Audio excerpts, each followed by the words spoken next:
காந்தியும் நேருவும் அவர் மேல பிரஷரை போட்டு அவர் வெளியே போக வைக்கிறாங்க. அதன் மூலமாக உருவாக்கப்பட்டதான் ஃபார்வர்ட் பிளாக். ஆக எங்கள் காங்கிரஸ்காரர் என்பது அவரை துரத்தி விட்டார்கள் என்பதுதான் உண்மை.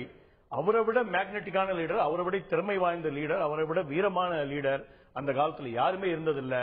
அதனுடைய விளைவுதான் முசோலினி உட்பட, ஹிட்லர் உட்பட, ஜப்பானிய மன்னர் உட்பட எல்லாரையும் போய் அந்த இளம் வயதில், மிக இளம் வயதில் சந்திக்கக்கூடிய ஒரே திறமை வாய்ந்த தலைவராக அவர் இருந்தாரு. அதற்கண்டு பயந்தவர்கள் இவர்கள் தான். ஏதோ சதி செய்து அவர்கள் கொன்றார்கள் அல்லது இல்ல, அதான் உண்மை.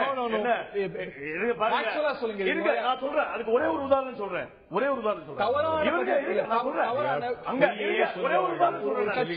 தயவு செஞ்சு ஒரு உதாரணம் சொல்றேன். ஹபீபுர் ரஹ்மான் அவர் கூட போய் தப்பிச்சவர். இருங்க, நான் சொல்லி முடிச்சேன்.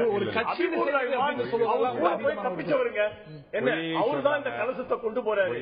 அந்த கலசத்தில் இருந்த சாம்பல் ஒக்கார இச்சிரோ என்ற ஒரு நபருடைய சாம்பல், நேதாஜியுடைய சாம்பல் கிடையாது. இந்த உண்மை நேரு அரசாங்கத்திற்கு நிச்சயமாக தெரியும். ஏன் மறைத்தார்கள்? இன்று வரை ஏன் அவரை அங்கீகரிக்கவில்லை? ஏன் இதை செய்தார்கள்? இன்னை வரை விளக்காததற்கு காரணம் அவருடைய திறமையை அங்கீகரித்தால் நேரு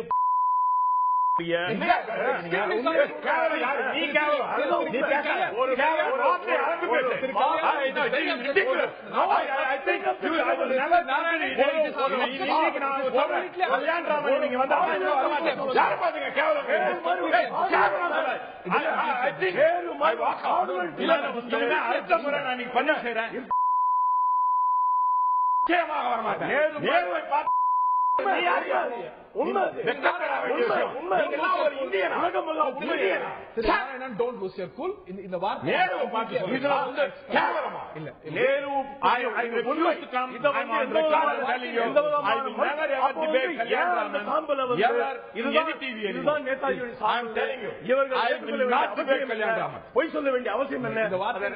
பண்ண வேண்டிய அவசியம் என்ன? ஏன் இதை செய்தார்கள்? இதுக்கு காங்கிரஸ்காரர்கள் பதில் இல்லை. ஏன்னா நேதாஜியை பற்றி உண்மையில்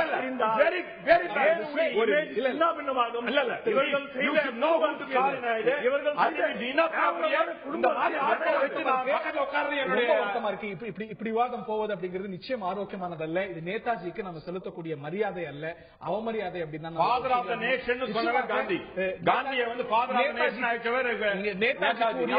கொடுக்கப்பட்டிருக்கிறாங்க கேள்வி எல்லாம் எழுந்திருக்கிறது. அவர் சார்ந்த மர்மங்கள் இன்னமும் இருக்கின்றன.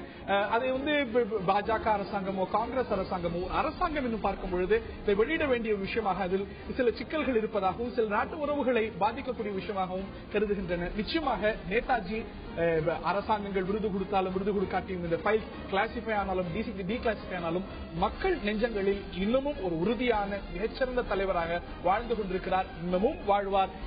இந்தியர்களுடைய மனதில் என்றும் வாழ்வார் அப்படிங்கிறத மாற்றுக்கிறதுல நிகழ்ச்சியில் பங்கு பெற்ற விருந்தினர்களுக்கும் பார்த்த நேயர்களுக்கும் நன்றி. நேதாஜிக்கு வணக்கங்களை தெரிவித்து நிகழ்ச்சி நிறைவு செய்கின்றோம்.